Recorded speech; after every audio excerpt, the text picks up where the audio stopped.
Praise the Lord. 2 കൊരിന്ത്യർ 13-ാം അധ്യായം 1 മുതൽ 14 വരെയുള്ള തിരുവചനങ്ങൾ. ഈ 3-ാം പ്രാവശ്യം ഞാൻ നിങ്ങളുടെ അടുക്കൽ വരുന്നുണ്ട്. 2-3 സാക്ഷികളുടെ വാമൊഴിയാൽ ഏത് കാര്യവും ഉറപ്പാകും.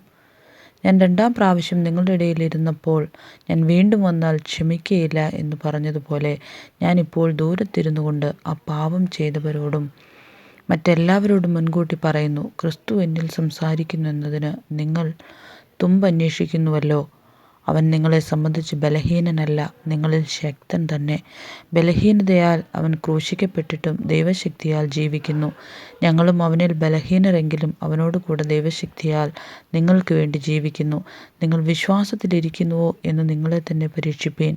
നിങ്ങളെ തന്നെ ശോധന ചെയ്യുവീൻ. നിങ്ങൾ കൊള്ളരുതാത്തവൻ അല്ല എന്ന് വരികിൽ യേശുക്രിസ്തു നിങ്ങളിലുണ്ട് എന്ന് നിങ്ങളെ തന്നെ അറിയുന്നില്ലയോ? ഞങ്ങൾ കൊള്ളരുതാത്തവർ അല്ല എന്ന് നിങ്ങൾ അറിയും എന്ന് ഞാൻ ആശിക്കുന്നു. നിങ്ങൾ ഒരു ദോഷവും ചെയ്യാതിരിക്കേണ്ടതിന് ഞങ്ങൾ ദൈവത്തോട് പ്രാർത്ഥിക്കുന്നു. ഞങ്ങൾ കൊള്ളാവുന്നവനായി തോന്നേണ്ടതിനല്ല, ഞങ്ങൾ കൊള്ളരുതാത്തവർ എന്ന പോലെ ഇരുന്നാലും നിങ്ങൾ നന്മ ചെയ്യേണ്ടതിനത്രേ. സത്യത്തിന് അനുകൂലമല്ലാതെ സത്യത്തിന് പ്രതികൂലമായി നിങ്ങൾക്കൊന്നും കഴിവില്ലല്ലോ. ഞങ്ങൾ ബലഹീനരും നിങ്ങൾ ശക്തരുമായിരിക്കുമ്പോൾ ഞങ്ങൾ സന്തോഷിക്കുന്നു. നിങ്ങളുടെ യഥാസ്ഥാനത്തിനായി തന്നെ ഞങ്ങൾ പ്രാർത്ഥിക്കുന്നു.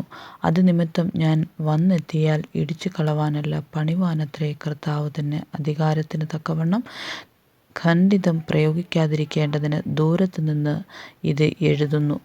തീർച്ചയ്ക്ക് സഹോദരന്മാരെ സന്തോഷിപ്പീൻ, യഥാസ്ഥാനപ്പെടുവീൻ, ആശ്വസിച്ചു കൊള്ളുവീൻ, ഏക മനസ്സുള്ളവരാകുവീൻ, സമാധാനത്തോടെ ഇരിപ്പീൻ.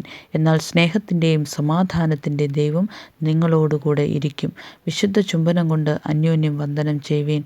വിശുദ്ധന്മാരെല്ലാവരും നിങ്ങൾക്ക് വന്ദനം ചൊല്ലുന്നു. കർത്താവായ യേശുക്രിസ്തുവിൻ്റെ കൃപയും ദൈവത്തിൻ്റെ സ്നേഹവും പരിശുദ്ധാത്മാവിൻ്റെ കൂട്ടായ്മയും നിങ്ങൾ എല്ലാവരോടും കൂടെ ഇരിക്കുമാറാകട്ടെ. ആമേൻ.